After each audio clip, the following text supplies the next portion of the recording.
Today's episode is brought to you by HelloFresh and ModCloth. For $30 off your first week of HelloFresh, visit HelloFresh.com/BrainCandy30 and enter BrainCandy30. And for 15% off your purchase of $100 or more at ModCloth, go to modcloth.com and enter BrainCandy at checkout. Hurry, this offer expires on August 4th, 2018.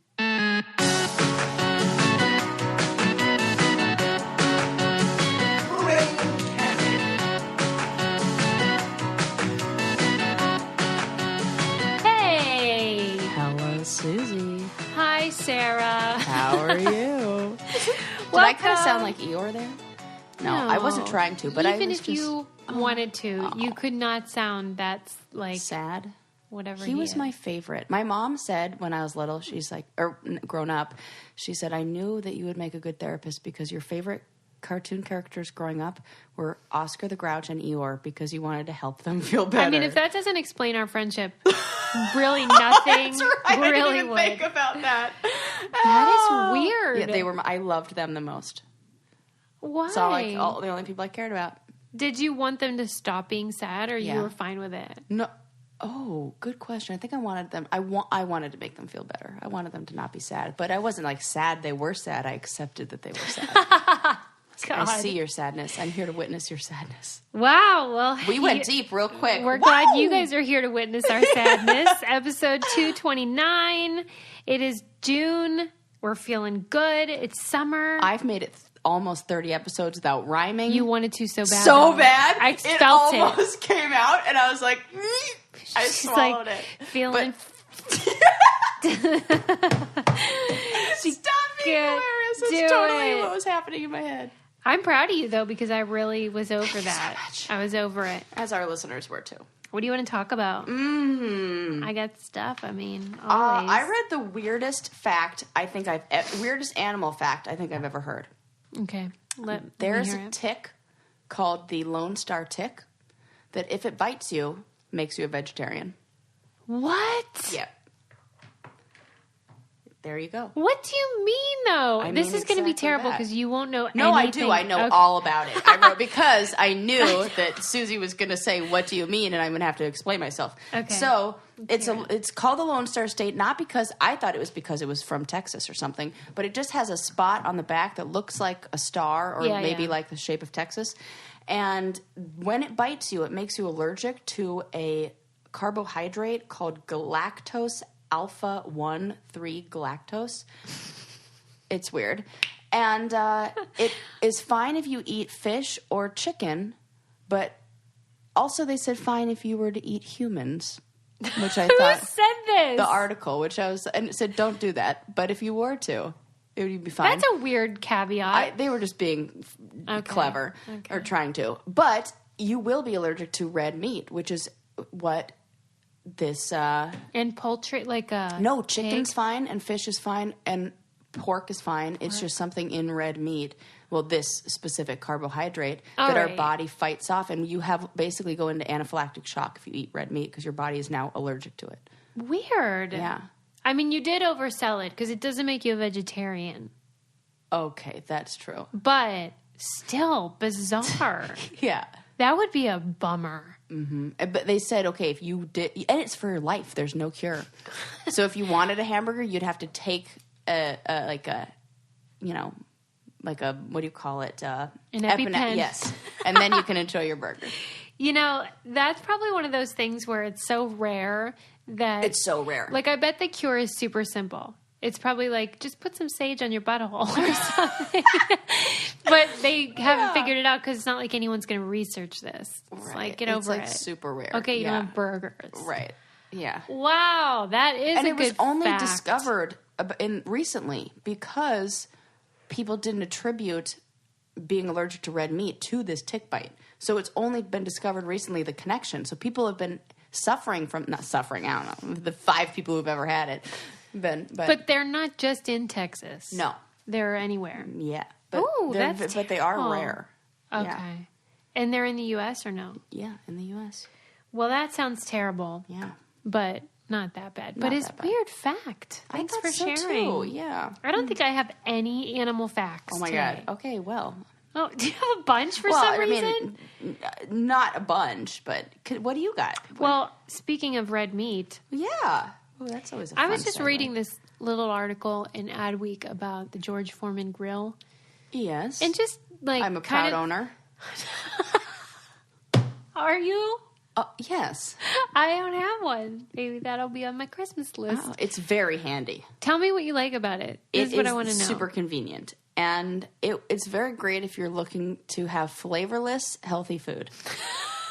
Why would anyone want that? Well, when it's really good if you are like a bodybuilder or yes. something. I learned it from Scott Herman, who was my castmate on The Real World, and he always had grilled chicken and broccoli or whatever of that, and he would just grill up 4 at a time and put them in the little plastic containers and meal prep it, and that's what I did with my and it's also great for cooking bacon. Oh. Because it keeps them nice and flat, right? And it makes all the grease drip off. Right. Mm-hmm. Yeah, I mean, everyone's seen this thing, and a lot of people freaking love it. Yeah. And it's one of those rare infomercial things that you're like really glad you bought. Because you know how usually it's like, it sounds great. It's like my omelet maker for one. Remember that? Right. Sarah has regrets. Terrible, total regrets. Yeah, but like, you know, you might end up with the food dehydrator or whatever. How much food are we dehydrating to need another machine for it? And it was big too. Goodness gracious. If you have bought anything from the Ronco company, I want to hear from you. Yes. Because that guy is I saw rich. one for an ad for it's all your summer essentials, a waffle cone maker. Come on. Who? Essentials? Yes, that's what they said. That is a stretch. Available also at Target. I was like, get out with your fucking waffle maker. Not waffle cone maker. Ridiculous. Anyways. That's ridiculous. I love when they call them essentials. Yeah. Though. That's so great. Come on. It's like essential oils. Yeah, so the article was just sort of the backstory on the George Foreman grill and how this inventor created it and then approached George. Oh. And George was like... He really did take all the credit for that, didn't he? He really did, but I'm sure the inventor's fine with it. Yeah. Because he's rich. But do you think the inventor also named all of his kids George? We all should. That is a weird thing that George did. Such a weird thing. I don't think enough people talk about that. No, I agree. Like, we've accepted that he did it too quickly. And Cheyenne from the show is friends with one of the Georges. No. Yes. Did she talk about it? I'm pretty sure. Yeah, no, I'm sure. I don't think did it bother her? She made peace with it. No. But I didn't ask her, like, which one was. She's just like, did they go by nicknames like probably Shorty? Oh, I don't know. You did a funny tweet the other day. I thought you'd like that. It took me a minute. Didn't you see my reply? No, I had to delete my reply. I didn't even reply. I didn't even look to see how well it was doing because that's why I don't tweet because the anxiety of wondering if it was a good one or a bad one or if I made some sort of mistake is too much. I can't handle it. Sarah tweeted that, do you think Susan was actually lazy or it was sort of like if you call your tall friend Shorty? Is that basically it? Basically the gist of it. And at first I had no idea what you were talking about because you don't do jokes and stuff on Twitter. So I was like, I wrote back, is this code? What are we talking about here? And it's my name, Susan. So I was like, is she referring to me? Right. Is this like a subtweet to me? No. And then it dawned on me, oh, she's being clever. Well, because we were in Hawaii and I saw a lazy Susan and I just was walking by and I asked Landon, like, how lazy was that chick to get that named after her? And then I couldn't stop laughing about it. And he was like, oh, you should probably put that in a tweet. Oh, okay. So it was one of my, trying to be funny things. I'm going to have to go research the Lazy Susan now. Oh, that would be a good idea. But I suspect Susan probably invented it. Oh, you think so? That'd be my theory. What do you theorize? I feel like it's just somebody with... She being was really ironic, Oh, she was not lazy, yeah. You think? Okay. So Sarah wondered, is it like when you call your tall friend Shorty? Mm-hmm. And so I bet George and his sons have nicknames that have nothing to do with George. Yeah. Anyway, George didn't want to do the George Foreman grill, and then his wife cooked with it, and she was like, George, this is good. Yeah. And could you imagine if he said no to that? We would not... People don't remember him for his boxing career. Wasn't he good, though? Yeah. Oh, but the fact that you had to ask me if he was or wasn't... That doesn't mean anything. I don't know anything about sports. But you do know about his grill. Right. So he wouldn't have been as famous. What would be amazing is if somebody that was into sports mainly knew him because of the grill. Mm-hmm. I see. Correct. We don't know about that. We need to take both. But do you think I should get one? Just curious. It depends on like what. It's good for speedy cooking. Yeah. I do like that. Easy cleanup. It'd probably be good for hot dog. But you've got a nice, wonderful husband who cooks on the barbecue for you. Yeah. And you've got a great barbecue outside. Yeah, but this is for indoor grilling. Yeah. Well, who needs it anyway? Because I have friggin' HelloFresh. There you go. I don't need George Foreman. I also have HelloFresh. Yes. Sarah's jealous, though, because she looked in my fridge. I like your meals better than mine. She picked different ones. Well, you know what I did? Because I chose the healthy plan. I chose the one that was like under like 550 calories or whatever. So I'm eating healthy over at the Patterson house. But now she's coveting my, but I'm like, normal. Those poblano beef tacos look so good. You can get, a variety too if you want to try them. But that's the cool thing. They have different plans you can choose from. And the box is made up of fresh, responsibly obtained ingredients, which we love. And Sarah and her husband think they're freaking... so good. Michelin star. Yeah, we really do. I had to not take a picture of mine last night because I'm like, you should have. Nobody cares about couscous and salmon and green beans, Sarah. I'm mad but that it you looked didn't. so good. Sarah, I ate it too fast. Content matters. Sorry. I ate it too fast. Don't worry, I have another one tonight I'm making. HelloFresh is awesome. It's super simple, super convenient, and it makes you not have to go to the store very much, which I and really no food love. waste. I always say that. No food waste. And if you want a deal, you can get $30 off your first week of HelloFresh. Visit HelloFresh.com/BrainCandy30 and enter BrainCandy30. It is so worth it. You should definitely try It really it. is. Simple, delicious, yummy meals, and lots of variety. They change each week. So once again, if you missed that, HelloFresh.com and /BrainCandy30 and enter code BrainCandy30. Okay, moving on. Mm-hmm. There was an article in GQ. Actually, weirdly, I read the article and then saw that it was written by a friend of mine on Twitter named Sophia, but she was saying that she thinks kissing is disgusting. What? And is anti and doesn't understand why it's a part of the mating ritual. And I wanted your thoughts. I think it's I want to know why almost all animals instinctively kiss you on the mouth. Why does my dog, to show affection, my dog will kiss me, lick in that area of the face? I was watching a video on a kangaroo sanctuary in Australia, and all the little kangaroos come up and they give kisses by licking the person right next to their mouth. And I wonder, what is it? Is it that we speak out of there and there's something that's... it's got to be...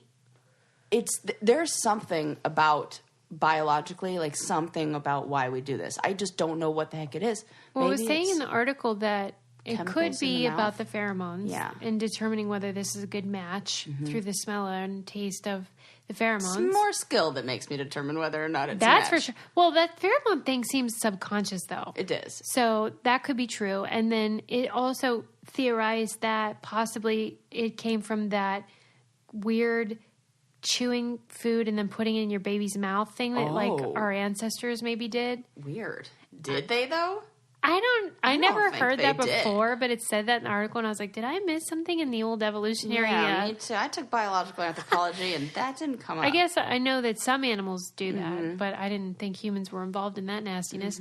But she was like, regardless of where it comes from, why are we still doing this? It's gross. It's like a wet, sloppy, dirty handshake. She's a bad kisser. She says that. She goes, maybe that's the problem. I admit it, but... Because if you have a good kiss... you want more. And you're all juicy-goosey. It's good. It works. A good kiss. Do you think you're a good kisser? I think what's I'm your an average specialty? kisser. Average? Oh, I'm a lower lip biter.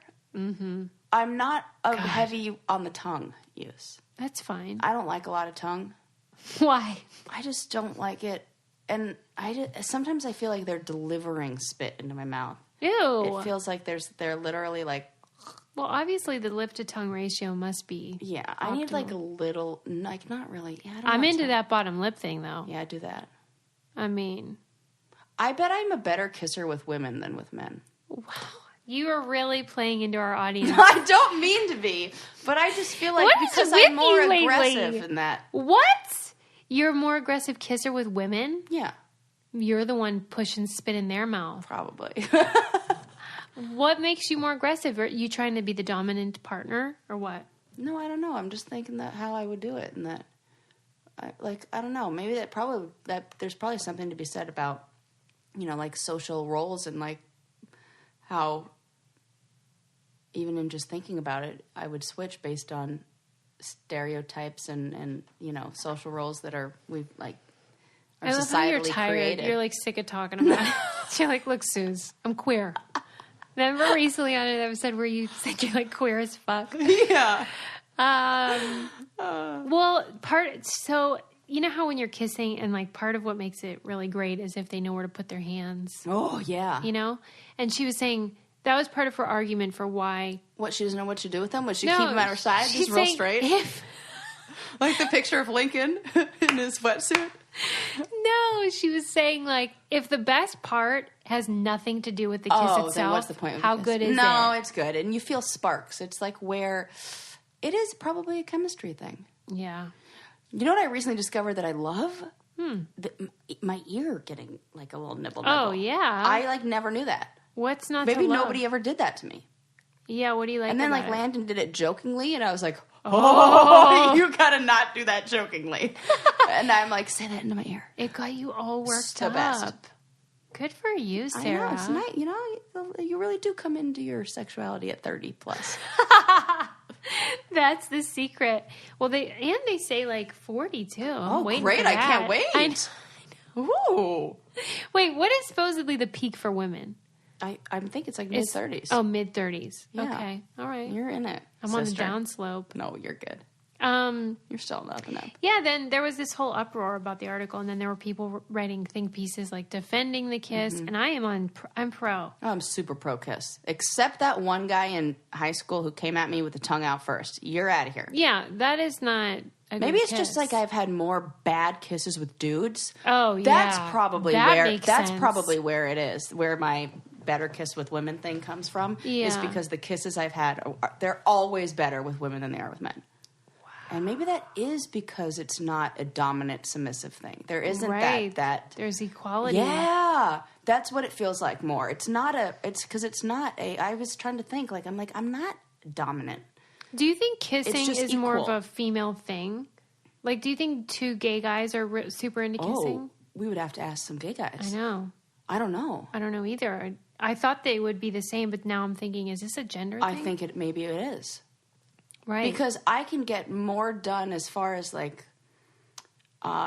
arousal. Like I feel that I think kissing does that way more than the other stuff. Mm-hmm. Sarah always talks about how you got to get the oven preheated. Preheat it. And that's the secret. Yep. Yeah. It's a no-brainer. Yeah, I'd rather take 15 minutes of kissing than 15 minutes of other stuff. Other stuff. Whatever that other stuff is. Yeah, what is that? I just feel you use your imagination. She's playing coy. I'm waiting to episode 229, and then I'm going to get shy. She's self-censoring.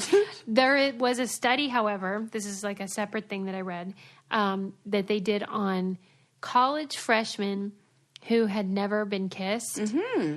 And it was a very large study of these people that were starting their college career and had not been kissed, and they found certain traits were more common amongst them. So of the people they surveyed, 14% of them had never kissed anyone. OCD high on that list?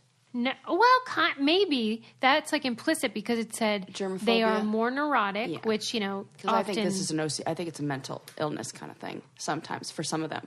Because Okay. a lot of them seek treatment and they can't be And physical with maybe other feel people like because it's like a invasive germ thing. And then they're, of course, this is also more introverted. So they're more shy, so they have less opportunity. Yeah, less interaction with people to begin with. And more likely to be an honors student. It's like friggin' Screech from Saved by the Bell. And more likely to be an honors student. Well, luckily I got kissed because I'm kind of like all those things on that list. Yeah. Yeah, you are. You're not, I mean, you say you're introverted, but... Only when I'm not on here. I don't accept it. It's the truth. Yeah, so Screech from Saved by the Bell is probably the best example of this. I wonder, like, I've known He's people... a good example. I've known people that were virgins until very late in life. Yeah. By the way, I didn't ask...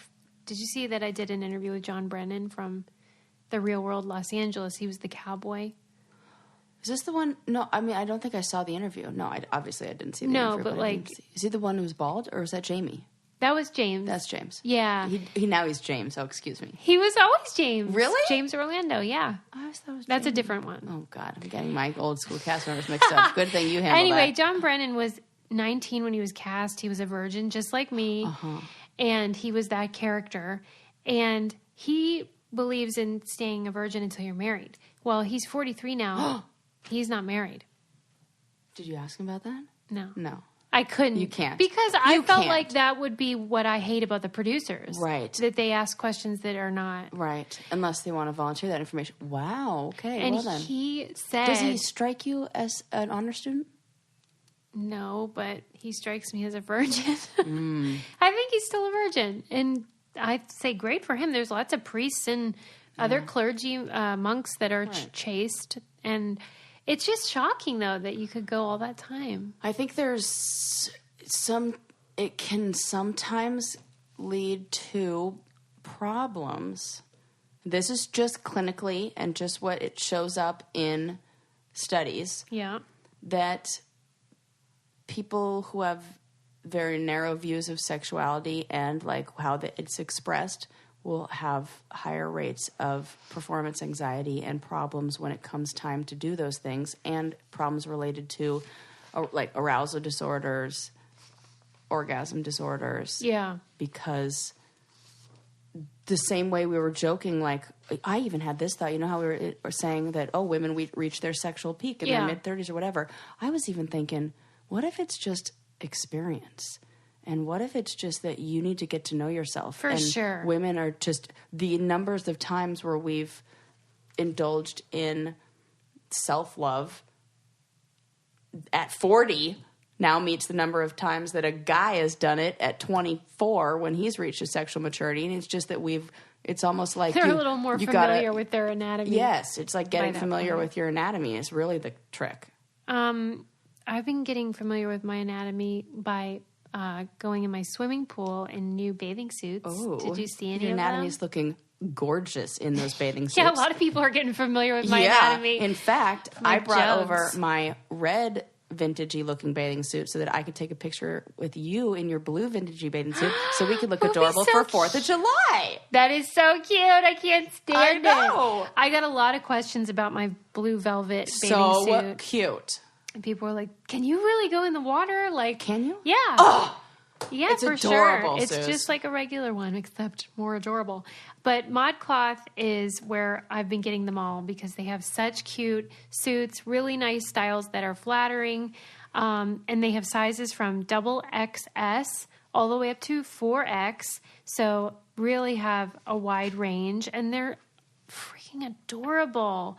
And they also have really cute sundresses, lots of denim. Shoes. Yeah, they've got tons of stuff. If you want to get something new, spice up your summer wardrobe, this is the place to go. They have tons of different fits that are flattering for different bodies, and I love mine. So you can get a deal. Go get 15% off your purchase of $100 or more. Go to modcloth.com, modcloth.com, and enter promo code BRAINCANDY at checkout. Hurry, this offer expires on September 1st. And it's 15% off your purchase of $100 or more. Go to modcloth.com and enter promo code BRAINCANDY at checkout. I love a deal. Oh, me too. Okay, wait. What were you just saying about? Talking about? Oh, our anatomy and all that. I was reading this article about how women often don't push to have orgasms during sex. Like, that is the truth. And how messed up it is. This article was... Did we talk about it? No. It was talking about how to think that only one person should have an orgasm during the encounter is so patriarchal and just sort of makes no sense. Like, why should one finish and not the other? And it was basically making the point of, like, you should insist that this is how it's going to go. I'll chime up for the people who have a difficult time getting to that place. Yeah. Because it's very rare for me, because it takes about 45 minutes. And not a lot of people have that kind of time. Let me ask you this, because in the article it talked about how women, when they masturbate, have an orgasm 95% of the time. Yeah. And I'm 100%. It happened. Right. Who's giving up? Yeah, I'm definitely not giving up that 5%. Yeah, and it happens very quickly. So we know. Yeah. It's related to our mind and our thought process. And so for some people, their partner's inadequacy at completing that task. Yeah. And maybe communicating what feels good and what doesn't. Yeah. But, anyone that's rubbing it out knows we can do it, and it doesn't take that long. So the article was saying, please, ladies, just make it happen. Yeah. So what do you do? Get stage fright, you think? Yeah. Oh my God. And because I have a history of sexual trauma, I tend to dissociate when I'm in a place so it has to be... I bet that's common too. Very common. Yeah. And when you have 8 out of 10 women who have experienced some sort of sexual abuse. Yeah, good point. There's a lot of people who, and there's 33% of the female population cannot experience an orgasm. How many? 33. It's about a third of women. No, that's vaginally. Yeah. Sarah, let's be specific. Vaginal orgasm through straight sex. Yeah, just that's through a different penetration. Thing. Yeah. But get your mouth down there, dummies. Yeah, and that, it takes this. And then there's that level of being able to be comfortable enough with yourself to be that vulnerable in that place. Yeah. And so it's Why do men have these problems? It's so hard. Well, they do. They do. I know you say this. I know. And they do. It's, what's sad is that the biggest problem is that we have a pill that helps men with the issues that they have. Yeah. And the dropout rate is 40 to 60%. So of men who give up on the pill even helping them. So they're in a sad place as well, but they don't even seek further help because their goal is like, I just have to also get it hard and get off. And we really lose what sex is supposed to be about, which is an intimate connection between two people. Yeah. For some kinds of sex is like that. There's, of course, you can have your wham bam, thank you ma'am, whatever. Sure. But what people are really searching for is that intimate connection with also a physical release. And that comes from, more than what a pill can give you. Yeah. That solution. So a lot of times there's more you have to focus on. What's going on mentally? There's a lot of societal pressures on men to be the one to take charge and get it done. And now they have to be a certain way. And I think, exposure to porn is really hurting. There's a whole bunch of stuff that really, really makes it, there's so many layers to it. And the worst is that we don't even have the information clinically because a lot of this stuff doesn't get studied because you can't ethically study it. And really there have been big studies conducted on sex since Masters and Johnson in the frickin' 70s. Yeah, why though? There was one woman who's conducted a few more studies, I can't remember her name, in the 80s, but they were more on the actual application of how to have better sex. It was more like a manual, not really the emotional. It's just hard to study. You don't get the kind of, and the second you put an observer there, it changes the interaction between the couples. Whether that they were having people. Yeah, Masters and Johnson. All the sex studies were they were getting two people in a room, and they were like, "Hey, we need." And then they so funny. Then Masters ended up marrying Johnson, and he left his wife for the person he was studying with, and there were a whole bunch of problems ethically with that because he got all of his researchers to also engage in sex with each other because they said we need to learn. Same with Alfred Kinsey back, like that's what they were doing. We can't do that now. Well, we can't be like, also, you need to bang all your researchers. Right. And as much as that's a fantasy for me. Well, right. But that's the thing, though. You're going to then attract participants who have different sexual tendencies than just your average and bear. all the ones that and there are a bunch of different, you look at the differences like in different cultures and what sex is like. We've been studying sex for white American college students because those are the people participating in these research studies. That was another thing that surprised me was that 50% of the world's cultures don't kiss romantically. What? 50%. That's what the GQ article said. What? I don't believe that. I don't know. It's shocking, right? That's shocking. But the French do it so well.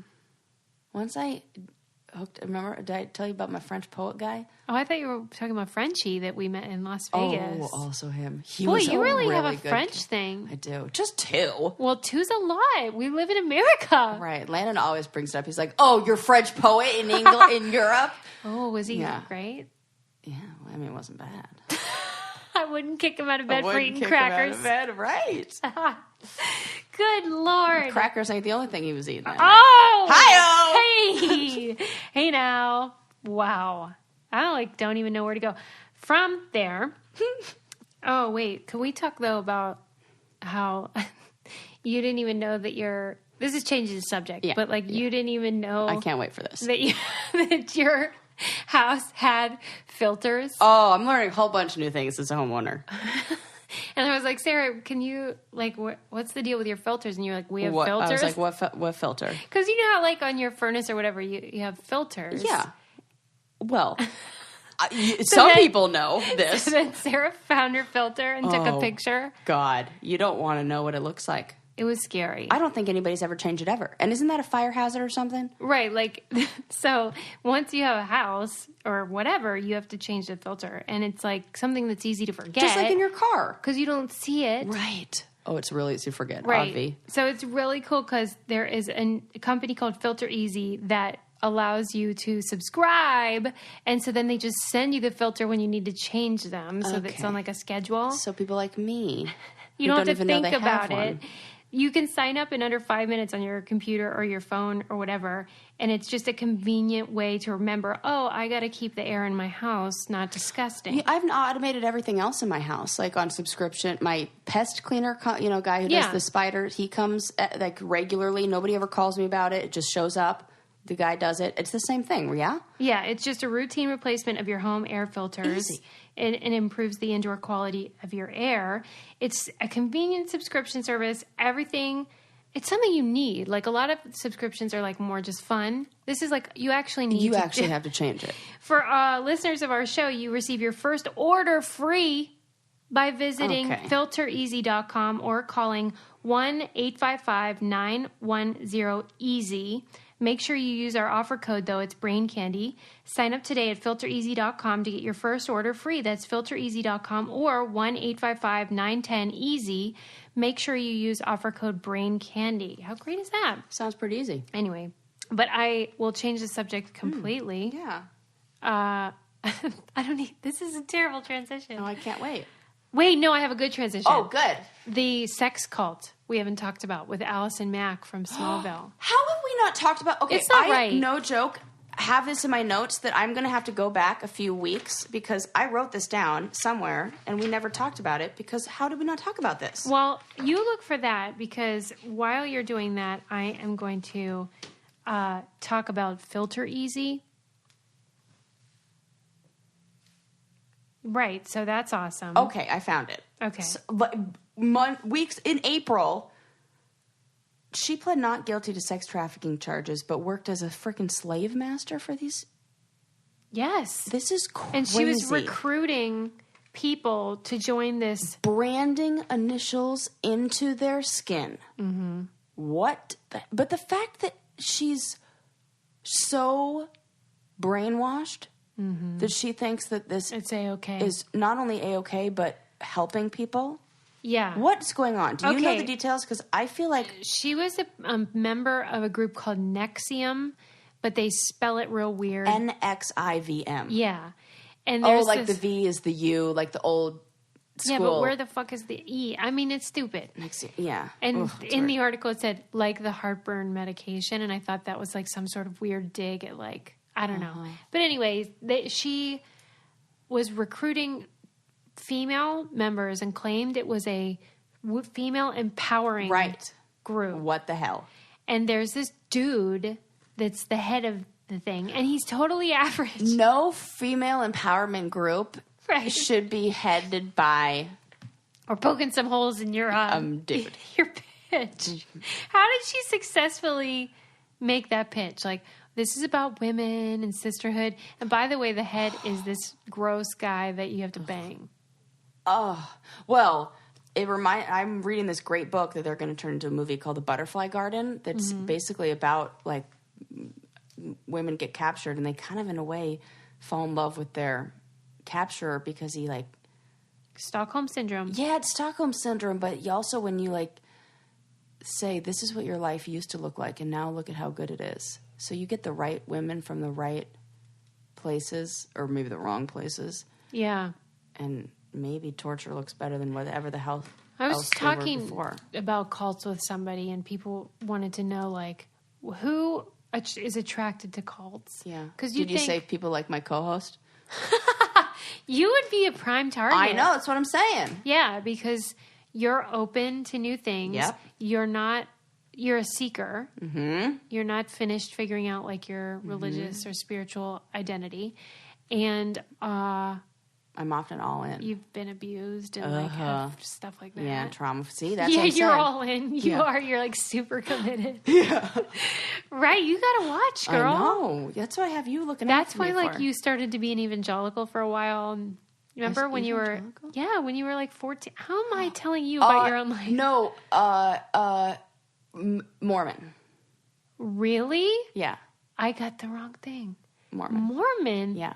You didn't go to an evangelical youth group ever? Oh, I went to a Christian youth group. Well. Yeah. I'm pretty sure it was. Yeah, but it was non-denominational. Yeah, that's evangelical. Is it really? Yeah. Is it really? But we didn't have to I didn't, there was no what is the voices? No. That's Pentecostal. Oh, I get them all mixed up. Oh, I was in an evangelical church. I love it. Listen, I am not the religious scholar sitting at this table. I'm sorry. It's just funny. All right. Yeah. So anyway, she was getting these ladies in, and then as you said, they were branding them. It's crazy. And some of them would wear masks over their face to prevent them from smelling the burning flesh. Stop it. For real. It's terrible what they did. This is, you know what? If nobody intervened, this is 10 years away from them all being like... Wild, wild country. Yeah. Tough titties. Yeah. For sure. This going real dark real quick. Yeah. But I think that's the direction that like the cult movement has to go because they have to make evolve. it. Yeah. It's got to match they don't the evolve cultural... into something... Yeah. This is what I asked you before. Is like, have there ever been... Is there such thing... Well, I know what you're going to say. Is there such thing as a successful cult? Well... Yeah, I know what your answer is. Okay. Just Christianity. Yeah, but it's because what happened, you know.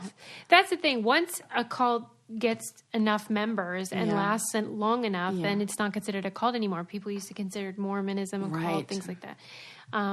But the ones that we think of as cults... It's only when things go really bad that we call them a cult. It's usually involving sex... behavior modification, conformity is like the ultimate virtue. Yeah, separation from your family, stuff like that. Separation. Wow. But the fact that this woman was a successful actress, right? Well, same with Scientology, though.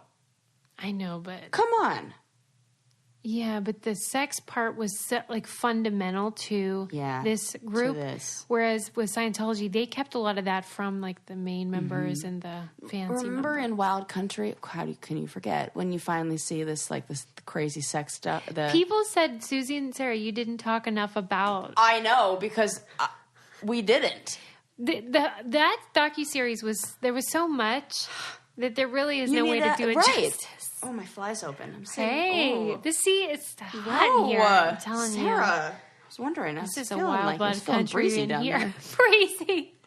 Anyway, I hope she goes to jail. She could go for 15 years. Thank God. She should. Well, you go through such a range of emotions. Because I'm just thinking, like, is she... What? Is this Stockholm Syndrome? Is she brainwashed? Who cares? But she was ruining people's lives, so I don't care what the reason is. That's true. That is terrible what she did. I think being able to know right from wrong, and if you really think you're doing well, you know what? That actually doesn't hold up. Never mind. I'm sure she justified it. Yeah, but you know what? So the Nazi officers, they tried to too. So you know what? Let them burn. Go ahead. Sarah truly could do this show on her own. Like, actually, she you know what? Both sides. She has witty banter. This is why it's important to talk out, to have open discussions about these things, because sometimes the ideas that you go into a subject thinking you hold, you leave having abandoned. That's the good thing about having an open mind. Yeah. May join a cult, may also change your mind on a cult. Right, but you're open to new information. Yeah. That's what I always say. Just try not to get abducted or something. I read an article that was real cute. Yeah. If you have kids, it's about how they put students in two groups, then taught them biology and chemistry and stuff, and did a pre-interview and a post-interview. And the kids that were just doing the experiments and stuff, they didn't really have a change in how much they love science or whatever. But the ones that wore a lab coat every day became really invested in science, and it became part of their identity, and they were more inclined to want to do that as a career. This shows you the importance of playing dress up. And the importance of clothes every day, what you wear. Oh my God, you're so right. Right? Like when because I work from home and they say you should wear shoes and like act like you're actually going somewhere. Yes. Put on makeup, whatever it is. And I agree. Oh my, man, you really are like tying in a lot of like thoughts that I had in the, last week. I was, trying to find things to wear to the clinic, because now I'm working at the clinic. Yeah. And you think a lot about what you're going to present, especially when you have tattoos and you're working with people who are maybe coming in to see you for something that's sad, or what. You don't wear like a bright yellow sweater, so that you think a lot about that. But I also thought for a long time I've kind of been like what's the cheapest and what's on sale and things like that. And, then I got myself a nice black blazer, which was secondhand and half price. So didn't spend a bunch on it, but still a nice quality, good, everything. Better fitting. I felt like I gave better, like I was a better therapist that day. See? Because that whole like dress for the job you want, like you become that. I looked in the mirror and I was like, man, you look sharp. You look like if I were sitting in a room with you, I would believe and listen to what you were saying, and you look like you have your stuff together, so maybe you'll help me get my stuff together, Yeah. And I had a better day. Right. It makes sense, though, because the mind really does pay attention to those cues when you look at someone else. Yep. And so why wouldn't it be true? We even do that. Right. A mini mental status exam to our clients who come in, and we write down, are they wearing appropriate clothing for the weather, for the thing, for wherever they were coming from? Do they look like they washed their hair? Wow. Good to know. Well, I mean, that's everywhere. It's I didn't know that you guys wrote that crap down. Well, I mean, only if something's abnormal. Yeah, right. If, Right, but I was like, I better get Lincoln a lab coat, because I want him to be into science, and I love that. Well, remember, I think when you were teaching him how to cook, you got him a little chef outfit. Yeah. And he was very proud of that. And he's always very proud of the things that he wears, whether it's his army guy thing. It always does have a lot to do with identity. Yeah, dress up matters. Dress up really, really matters. There's been a lot of studies on that, about the importance of imaginative play. Well, and how it can go dark, and you look at Halloween and people's behaviors when they put on a mask. Good point. People like, what is it called? Lower their... Inhibitions? Inhibitions. Okay. Inhibitions are lowered when you can be in a costume. Okay, that freaks me out. But I'm going to get him a lab coat because that's super cute. I love when he's into science. He's been super into his new robot droid inventor kit. Cute. It's so cute.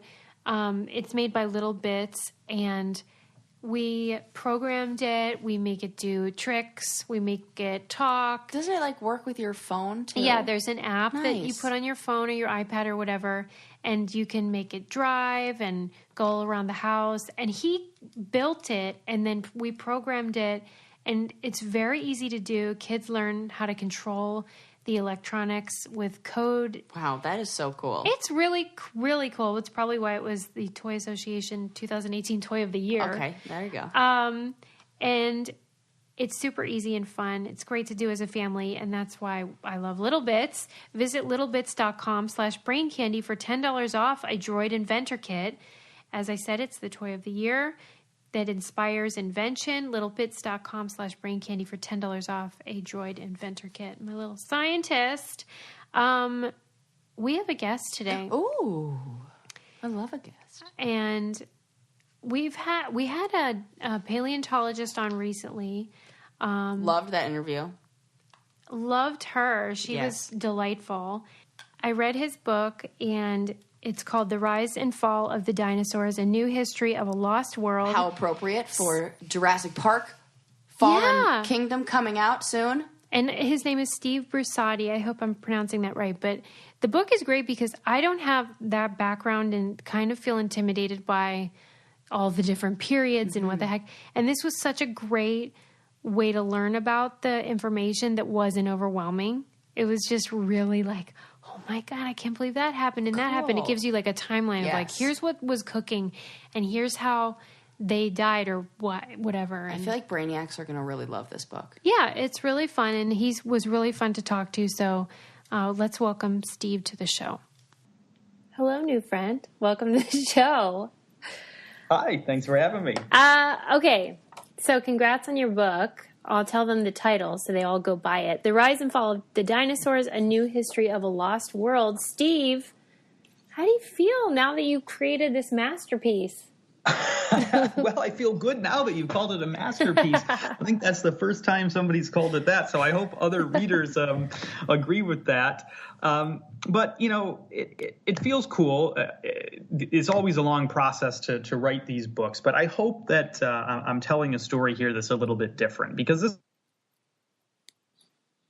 Oh, wait, you cut out. You there?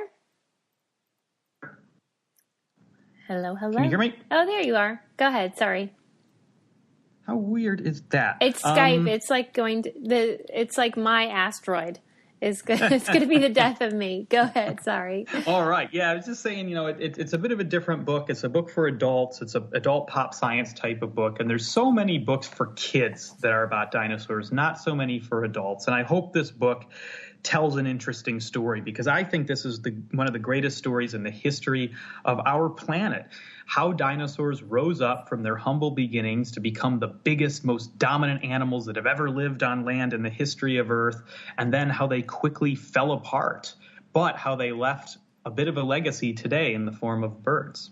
Yeah, I mean, you're kind of wacky, though, because you're a scholar, you're a fancy, you know, academic guy, which usually means you guys like get nichey and you write about your very specific specialization and then other academics read it.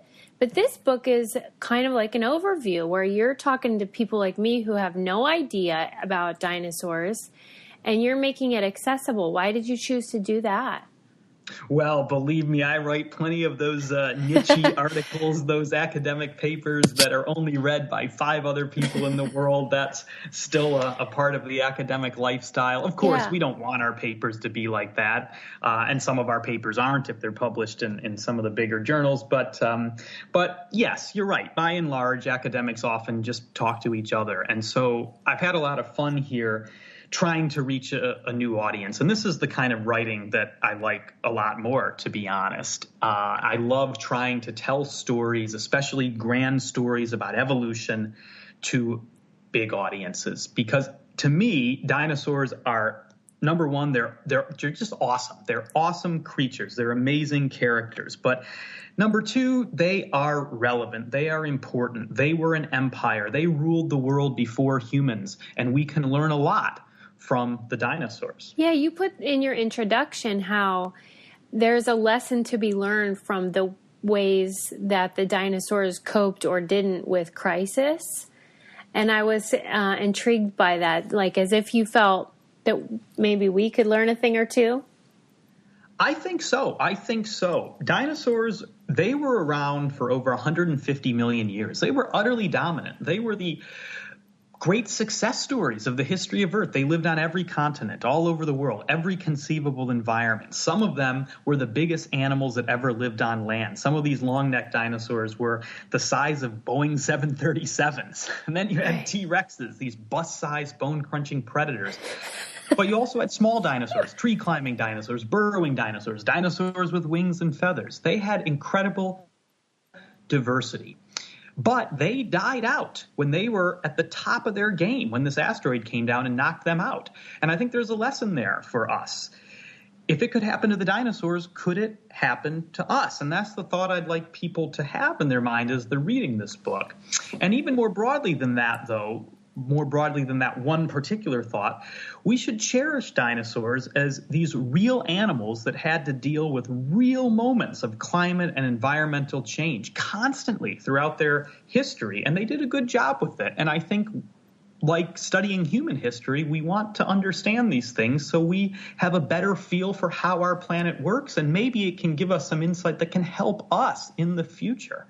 One of the things I was struck by whilst reading your book was just the enormity of the amount of time we're dealing with, and how for people like me, it can feel overwhelming. Like when you say that they were hanging out for 150 million years, I don't even know how to begin to conceptualize that. And like you'll have a paragraph in your book that'll be like 10 million years worth of stuff.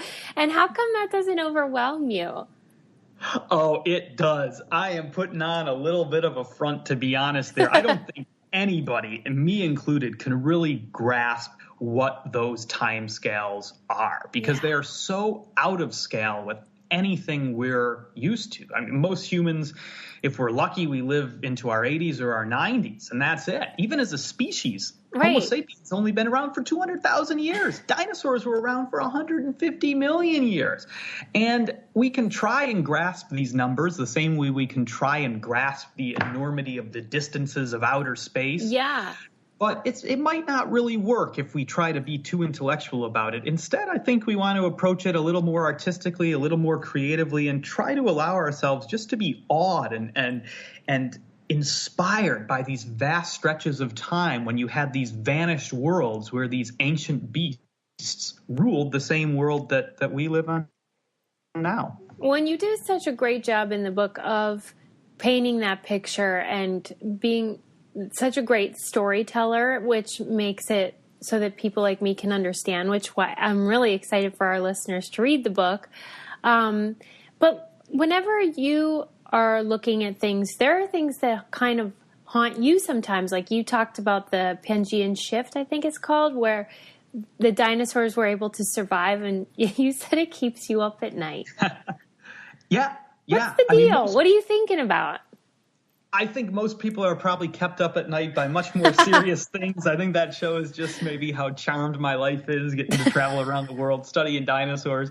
But it's true. There are some big mysteries about dinosaurs that remain. We've learned a lot about dinosaurs, especially over the last decade. This is the golden age. Somebody around the world right now is finding a new species of dinosaur once a week on average. That's bonkers. It is crazy, nuts, the pace of discovery. Yeah. And if I tried to write this book 10 years ago, I wouldn't have been able to do it. But I'm able to do it now because we know a lot more about the origins, the rise to dominance, the extinction of the dinosaurs. But there's still a lot we don't know. There are still gaps in that story. There's still a lot to be discovered. I think that's a good thing for the younger generation, for maybe teenagers that are reading this book. There's still a lot to be found. And I think one of the biggest remaining mysteries is why, as you say, the dinosaurs were able to survive about 200 million years ago as the supercontinent they were living on started to split apart. And as it started to break up into these little puzzle pieces, the individual continents, you had lava coming up through those cracks. You had supervolcano eruptions for 600,000 years. That's and insane. This poisoned the planet.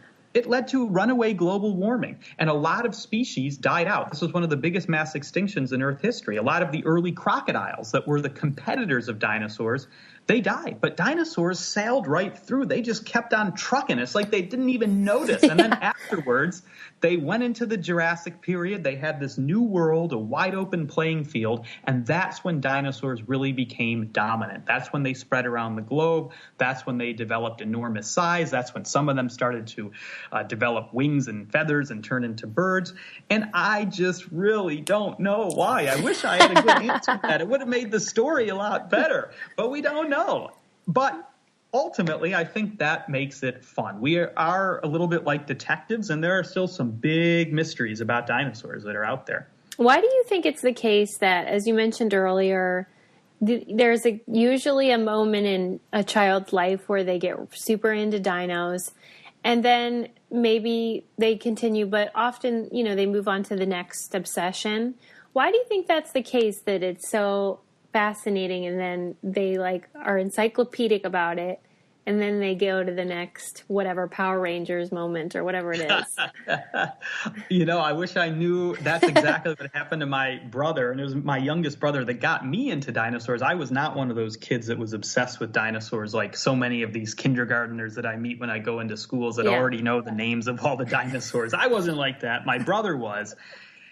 And through him, I caught the virus, but he grew out of it like 99.9% of all dinosaur-obsessed kids. I think there's just something, especially for kids, that's really mesmerizing about dinosaurs. I think if you go to a museum and you stand underneath the skeleton of a T-Rex, or if you watch a documentary on television and you see the CGI Brontosaurus, these animals are so fantastic. They are so much more fantastic than dragons or unicorns or leprechauns or all of these things that humans have created in myths. Yeah. But dinosaurs were real, and they lived on this very same planet as us, but because they're extinct, they're a little bit safe for kids. Kids don't have to worry about walking home from school and being stalked by a T-Rex. So I think dinosaurs provide a little bit of space and freedom for kids.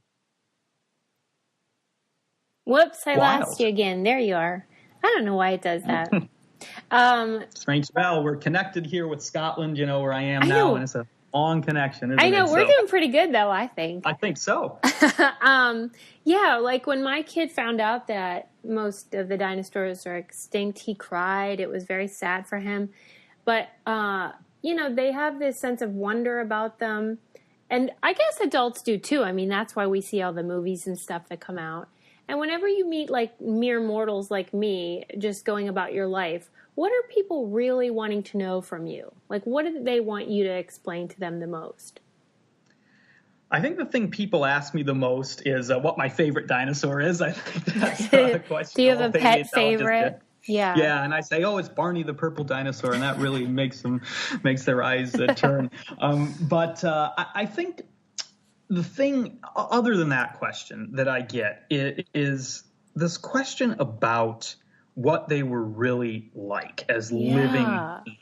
Because you watch Jurassic Park, which I love, by the way, at least the original Jurassic Park. The franchise has gotten a little bit weird, but the original one was great, and it was a big inspiration to me.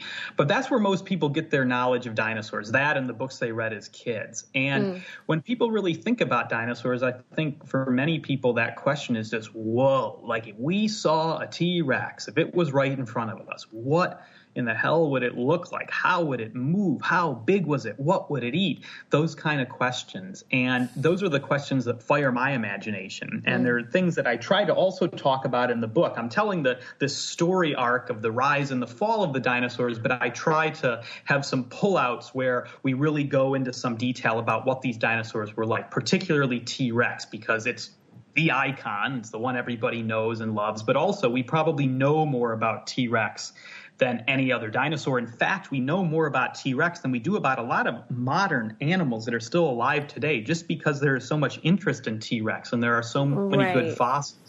And so we know T-Rex was this bust-sized, bone-crunching monster, 40 feet long, 7 or 8 tons. It had a head that was as long as an average human is tall. It had 50-some teeth in its mouth, each one the size and shape of a banana. Its jaw muscles were so strong they could power those teeth to literally crush through the bones of its prey. But then it had those dinky, pathetic little arms, and it couldn't move that fast. And when you put all that together, it's an animal that's so different than anything alive today. And I think you can't help but just being awed by it. Yes. I mean, whenever you mention in the book, just in one sentence, how there are these people that sort of don't agree with science, essentially.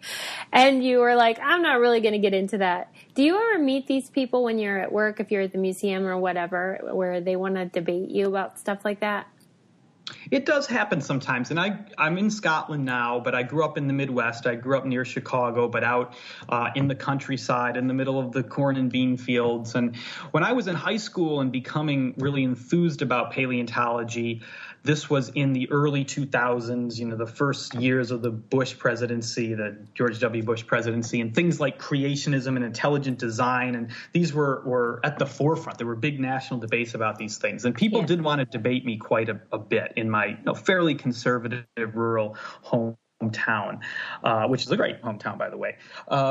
And I get it a little bit today, although being over here, it's just not as much of an issue. Right. And I could, there's a lot I could say, of course, and things like evolution and the deep history of our planet, the old age of our planet, the fact our planet is a sphere and it's not flat, all of these things. There's so much scientific evidence, copious evidence, and it's not just from fossils, it's not just from geology, it's from every science. I mean, if the Earth is some 6,000-year-old flat plane where evolution's never happened, that means everything we know about physics and chemistry and every science is just wrong. And I could launch into diatribes about that, but I don't want to do that, and I didn't want to do that in this book. Instead, I wanted to celebrate the story of dinosaurs.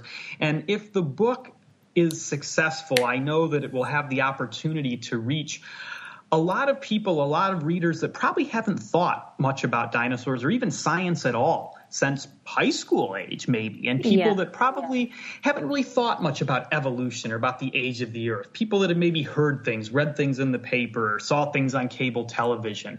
And so I don't want to be too preachy, and I certainly don't want to come across as some sort of elitist snob that's throwing criticism in people's faces. Dinosaurs, there was a study last year that dinosaurs are the one thing, at least the major thing in science, that bridge the partisan divide. Everything's so partisan these days, and certain sciences are big for people on the left, and others are big for people on the right, and other things are hated by those. And it's just messy. It complicates everything. But dinosaurs, the study showed everybody loves dinosaurs. And so I think there's an opportunity in a book like this to just simply tell the story of the dinosaurs and the story of how we know what we know about dinosaurs, and give people the opportunity to engage with that and hopefully become inspired by it, be awed by it, and learn quite a bit through that osmosis of reading about these fantastic creatures.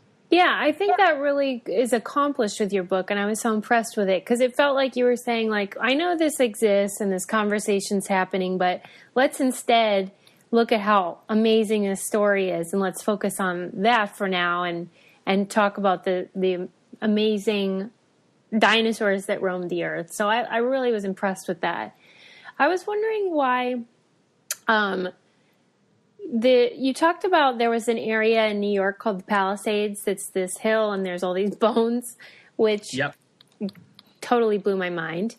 And I was just wondering why there's these spots where, because look, Steve, my kid wants to find the dang bones, and I don't know how to break it to him that we can't just go outside and find these bones wherever we want.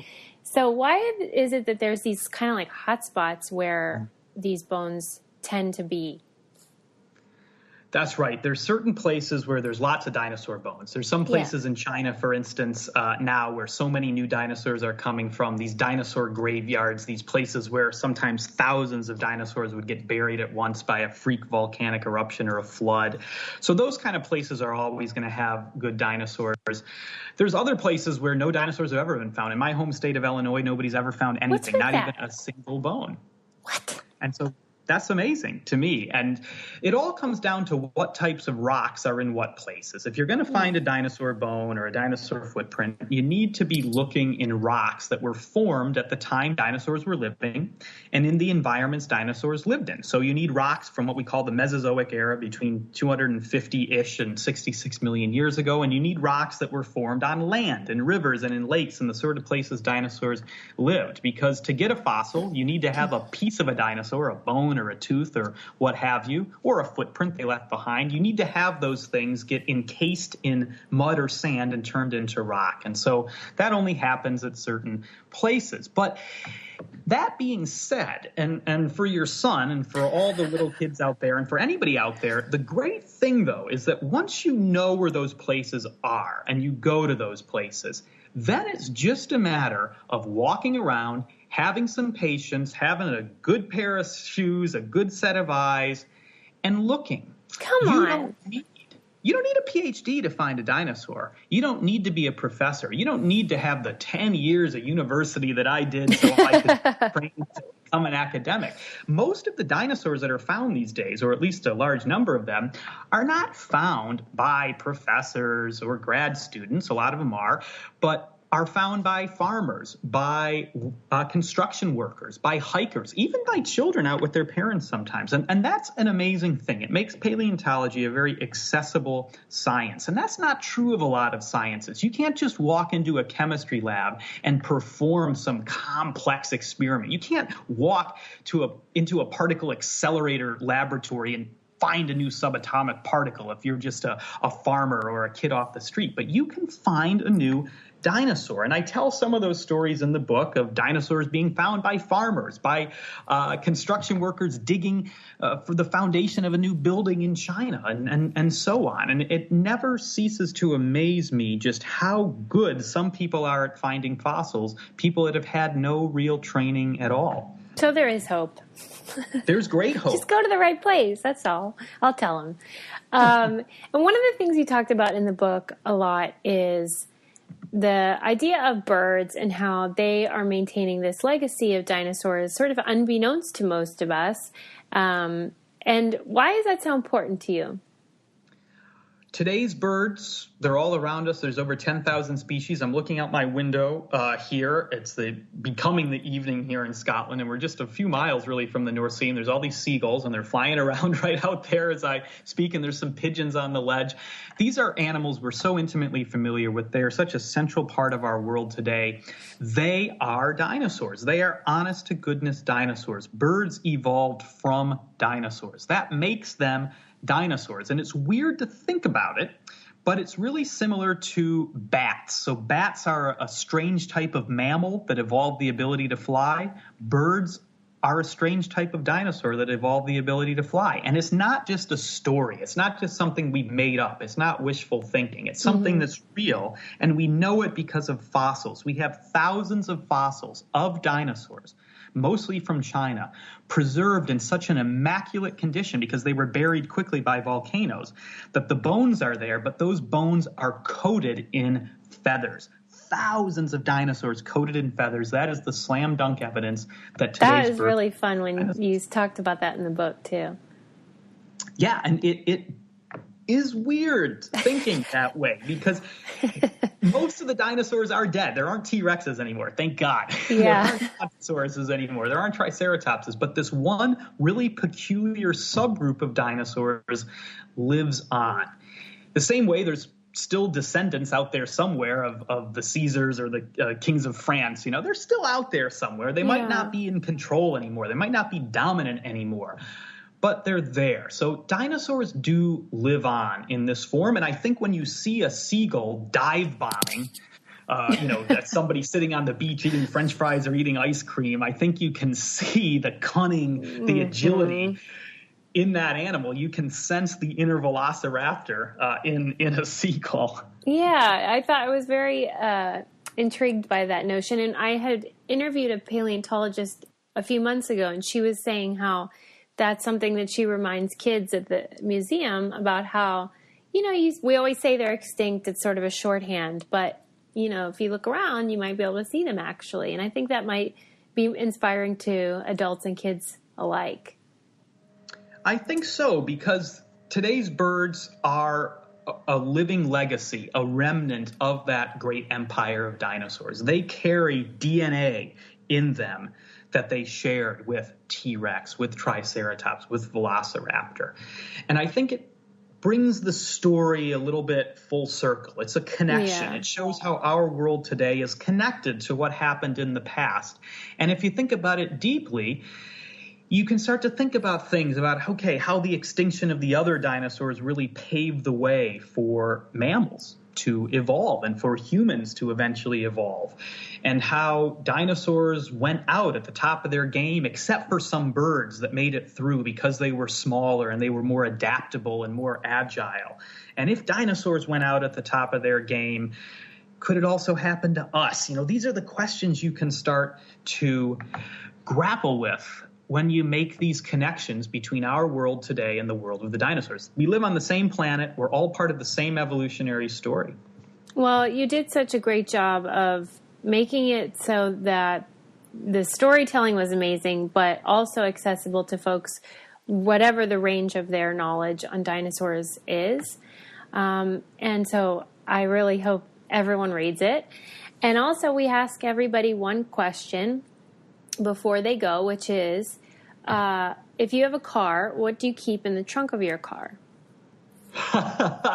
Oh, wow. You won't believe this, but I just turned 34, and I've had my license. I grew up in the U.S., so I've had my license since the day I turned 16, basically. It's almost 20 years, but I've never owned a car. What are you talking about? I went to college in Chicago, big city, didn't need a car, and I didn't really have the money to have a car then. And then I moved over to England to do a master's degree and didn't want to drive on the left and all that. And then I moved back to New York, big city, and then I moved back here to the UK, and so I'm in the process of getting my license here. So I've never owned a car. This of course, is crazy. I've driven a lot of cars. I'll tell you two things. So my wife has a car that she loves, this purple Kia.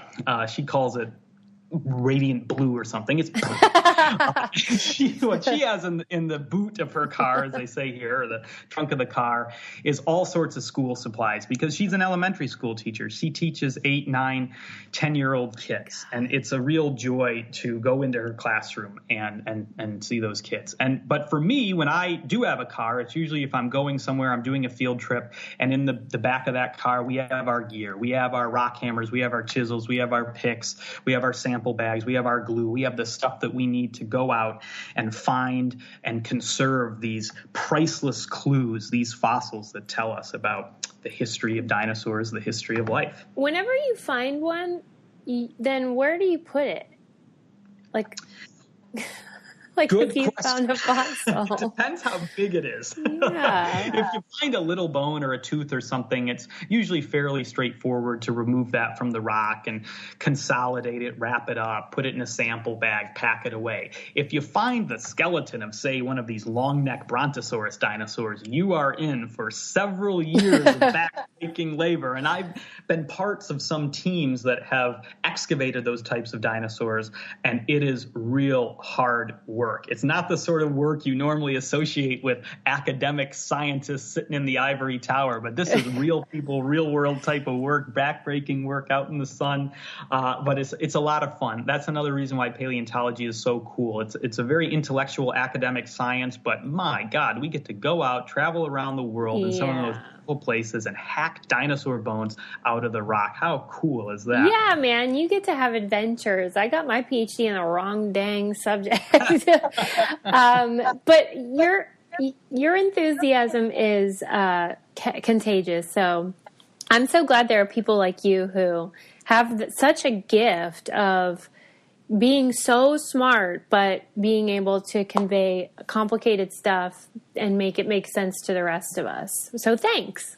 Well, thank you. And I'm glad to hear that. The book has just come out in the U.S. and I'm in this nervous, kind of excited phase to, seeing what readers think of it and obsessively checking Amazon, seeing where the ranking is. Oh, I'll leave you a review. I loved it. I'm so excited. And I'll put it on Goodreads. We'll spread the word for sure. That's fantastic. I just, like anything, whenever you produce something like this, you just hope that people take notice and people like it and get inspired by it. I think the dinosaurs have such an amazing story to tell, and I hope I've done it justice, but it's been a whole lot of fun, and there's still a lot to discover out there. Yes, and congratulations. You did a fantastic job, and I can't wait to hear how people love it, and keep up the good work. All right. Well, thanks a lot, Susie, and thanks for having me on. Thank you. Have a great night. Thank you. Bye. All right. Thanks a lot. Cheers. Bye. Thank you. Take care. Yep. Bye.